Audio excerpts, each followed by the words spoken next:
Halo guys, kenalin aku Imins dan selamat datang di konten Pengen Tahu episode judi online. Video ini akan membahas tentang kenapa sih judi online itu masih merajalela di Indonesia sampai sekarang.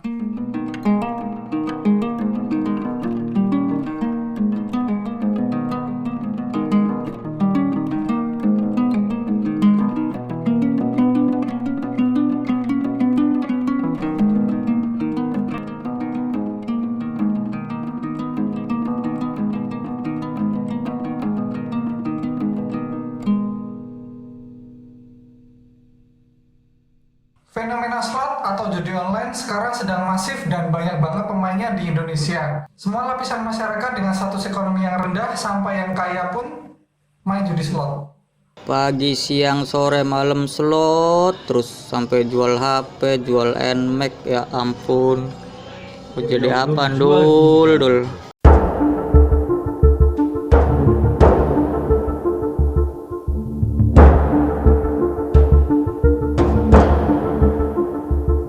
Sadar atau nggak sadar, di sekelilingmu pasti sudah ada orang yang main judi slot ini. Atau bahkan kamu jadi pemainnya.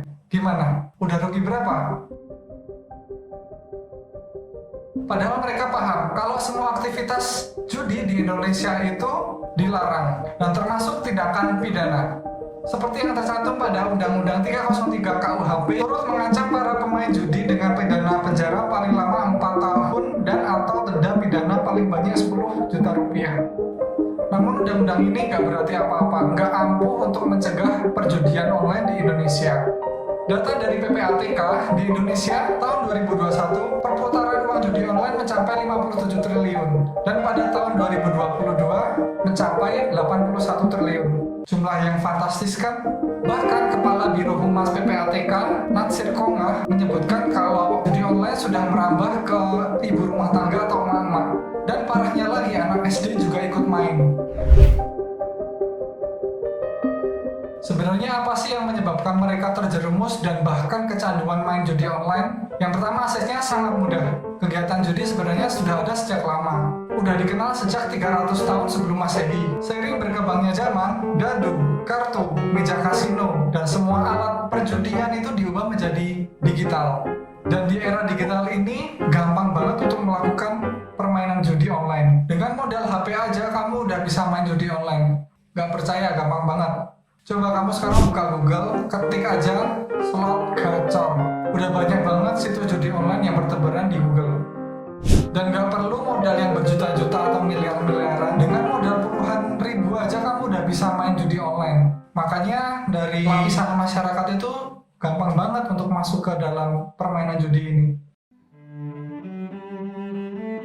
Selain akses yang mudah, yang kedua itu adalah hasrat manusia yang ingin cepat kaya, ingin cepat dapat duit tanpa harus bekerja keras. Jelas, judi online itu menjanjikan kemenangan dan keuntungan yang fantastis dalam waktu singkat, terkesan mudah dan sangat menggiurkan. Terlebih lagi seseorang yang mempunyai masalah sosial dan ekonomi, menjadikan judi online itu sebagai jalan keluar mereka tanpa memikirkan resiko yang dia terima. Padahal kebanyakan orang akan lebih banyak ruginya daripada mendapatkan untung. Dan gak hanya itu, judi juga memberikan efek kesenangan dan rasa candu. Situs judi menampilkan banyak gambar yang menarik, warna, dan suara yang bermacam-macam dan membahagiakan untuk memikat para pemain. Saat memperoleh kemenangan, akan muncul suara-suara dan gambar yang ikonik. Ini menyebabkan secara tidak langsung timbul rasa candu untuk memperoleh kemenangan lagi, dan lagi. Pada saat kalah, bukannya mereka itu berhenti, tapi malah justru menggebu ingin main lagi dan lagi untuk membalas kekalahan yang ada. Dengan pikiran dan keyakinan mereka akan menang di putaran berikutnya. Padahal belum tentu. Dampak dari sisi psikologis. Orang yang mengalami kecanduan judi itu dapat mengalami gangguan mental seperti stres, depresi, merasa tidak berdaya, bahkan melukai diri sendiri dan orang lain.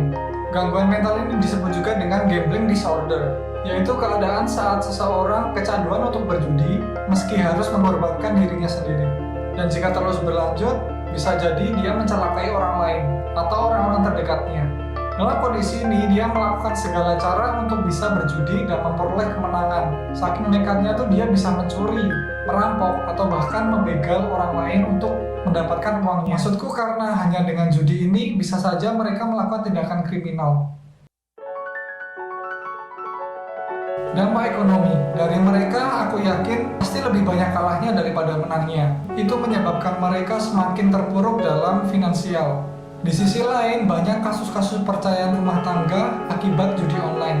Ya gimana ya, keuangannya nggak sehat, keluarganya pasti nggak harmonis. Yang ada hanya ribut-ribut tiap hari dan berakhir pada perceraian. Kalau gini kan kasihan anak-anaknya.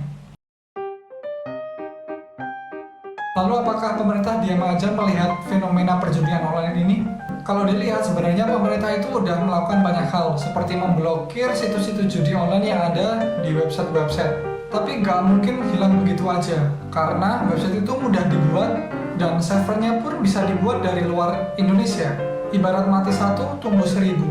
Menurut kesaksian mantan admin judi online, servernya ini pusatnya bukan di Indonesia, tapi di luar, seperti Kamboja. Karena di Kamboja itu dari ujung-ujung bisa sampai judi online semua. Ya seperti Las Vegas Kamboja itu. Kita jalan ujung-ujung bisa kasino semua dan di sana legal. Di sana perjudian dilegalkan. Aktivitas mereka di sana nggak mungkin mudah untuk dihentikan oleh pemerintah Indonesia. Akhir-akhir ini juga pemerintah terlihat lebih serius menangani hal ini. Contohnya menangkap selebgram atau kreator digital yang mempromosikan judi online pada platform mereka. Kamu pasti tahu kan, nggak asing lah untuk iklan-iklan atau promosi-promosi judi online bertebaran di sosial media. Tapi dengan menangkap yang mempromosikan judi online itu apakah menghentikan aktivitas perjudian online di Indonesia? Tentu tidak. Kalau pengen menghilangkan secara tuntas, ya harus menangkap bos besarnya, raja terakhirnya. Tapi nggak mungkin banget deh rasanya, karena pasti bos besarnya itu licin banget kalau mau ditangkap. Meskipun judi online susah diberantas di Indonesia, tapi kendali penuh ada di diri kita sendiri. Kita yang menentukan sendiri apakah kita mau masuk ke dalam lingkaran setan itu atau tidak. Baiknya sih nggak usah ikut-ikutan guys. Yang pasti-pasti aja lah, masih banyak kok cara-cara untuk mendapatkan uang di media digital ini. Pastinya dengan cara yang halal. Contohnya aja menjadi konten kreator, desainer, videografer, editor, atau semacam itulah untuk mendapatkan penghasilan yang halal. Tergantung kitanya sendiri mau belajar atau enggak, mau ambil atau tidak, mau bergerak atau tidak. Lebih baik mencoba daripada tidak sama sekali. Dan kalau ada temanmu yang pengen coba-coba atau udah terjerumus dalam permainan lingkaran setan ini, ingetin kalau judi itu pada akhirnya bakal merusak diri sendiri dan orang sekitarnya. Atau kamu bisa juga share video ini untuk mengingetin mereka. Mari jauhkan judi online dari orang-orang terdekat kita. Terima kasih udah nonton video ini. Klik like jika kamu suka video ini dan dislike jika kamu nggak suka video ini. Jangan lupa subscribe kalau kamu pengen nonton konten-konten seperti ini. Selanjutnya kamu pengen tahu apa lagi nih? Sampai jumpa di video berikutnya. Aku Imins, stay positif.